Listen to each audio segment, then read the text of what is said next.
This weekend was Free Comic Book Day, and these are the books I picked up. So this issue has both previews for upcoming Avengers and also Ryan Ottley and Donny Cates taking over Hulk. I'd given up on Jason Aaron's Avengers a while back. It was at least a year ago. I think it was somewhere in the 30s where I stopped reading. I really hadn't been enjoying it for quite a while, and I just finally stopped. This, however, is interesting. There's a bunch of deathlocks, and there is a, spoilers, double page spread of some action figures that I'd really like. These guys look awesome. So, I'm intrigued, and I might pick this up again starting with issue 50 when the storyline is supposed to start. I feel like I've seen this before. Haven't we seen this before? I don't remember. It feels like it. But this is interesting. I'm intrigued. And then we've got the Hulk. So I haven't read really the Hulk since World War Hulk. And I haven't cared. I heard Immortal Hulk was great. Didn't care. And this has me interested. So I might start picking up Donny Cates' Ryan Ottley's Hulk. Well done. Good job. I read a couple of issues of Blade Runner when Titan first started doing comics based on it. This has previews for both 2029 and Origins, and I only read a couple of issues because it was okay, not great. And based on these previews, it is still okay, not great. Every month, I'm kind of surprised when I see Blade Runner still in Diamond previews. More power to him. Like, somebody's buying it. I don't know who, but this has convinced me that I still don't need to read it. I've talked about this elsewhere plenty of times. Spiderman was my guy growing up. He was the main hero that I read, and I stopped reading in the mid to late 90s, somewhere before issue 400, and I've tried a couple of times to go back, but I just can't get back into it. I read the Death of Peter Parker in Ultimate Spider-Man, which was fantastic. It is the only arc of Ultimate Spider-Man that I have, and I read issue 700 where Peter Parker also dies, and that was fantastic. And in my mind, I would be perfectly okay if Peter Parker were dead, or Dr. Octopus possessed body, whatever. This issue has not convinced me to read or to begin reading again Spider-Man.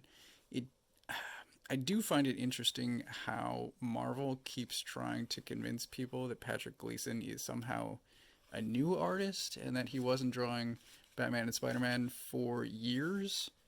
Like, I don't know what they're doing. Next generation, Patrick Gleason. Like, the guy's been phenomenal for a long time. I don't know what they're doing. Makes no sense. Anyway, there's two issues, Spider-Man and Venom. Venom, I liked him in the 90s, again, as a Spider-Man villain.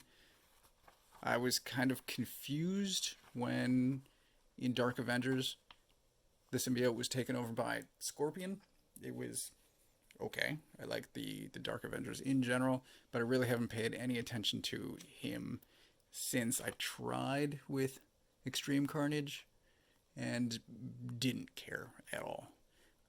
I generally like Donny Cates, and I didn't read any part of his Venom run. I just, again, did not care.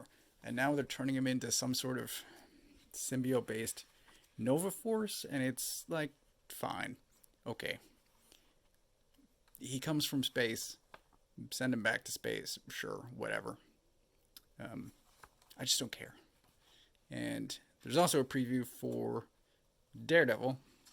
It's got Jessica Jones and Kingpin. Again, I don't care. Chip Zdarsky's writing, and just go read Stillwater instead. Investigators is a book that I got for my wife. I I picked up a couple of manga titles for her last year, and I think she was already aware of or already reading all of the manga from this year's Free Comic Book Day. So she still looked through the titles. She was captured by this investigators. She read the blurb, loved it. So I picked up the issue, and she was delighted reading all of the puns and plays on word in this. So this was a success as far as I'm concerned. I'm gonna see if she wants to read the series because there is much more. So I'm gonna have a conversation with her about that. But well done, good job. Lady Mechanika I've been reading for years already. I'm a big fan of the character and Joe Benitez specifically. I feel like he's put out roughly this same issue for multiple Free Comic Book Days. It is the same preview that he's done before, but it's good. It establishes the character. I have no problem with any of that. What I was interested in was there's a 4-page preview at the back for the upcoming storyline, which seems interesting. I'm intrigued. I'm waiting for it. Looking forward to it. And I hope with Lady Mechanika moving to Image Comics that this gets more notice. That I hope he picks up some readers, because again, I like it. I'm a fan. He is an incredibly intricate artist, highly detailed.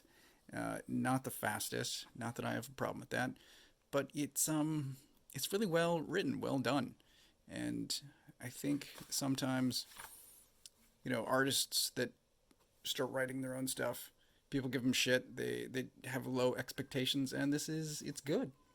I recommend it.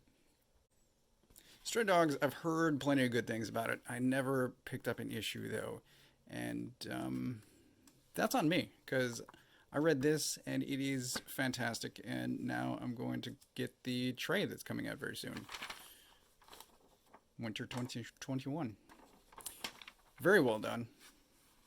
Art style is cartoonish, Don Bluth-ish. However, the story is about I don't know if I want to spoil it, but a serial killer who kidnaps dogs. So it's a contrast, obviously, but really well done. Highly intrigued. Like I said, I'm going to be picking up the trade as soon as that comes out. And this, on the back, first issue just came out a couple of weeks ago. Highly recommend this. This is Scotty Young, who recently did Middle West. I think this is also the Middle West artist. I'd have to double check, but they are, oh yeah, obviously, right there, Middle West. Fantastic. Loved this first issue.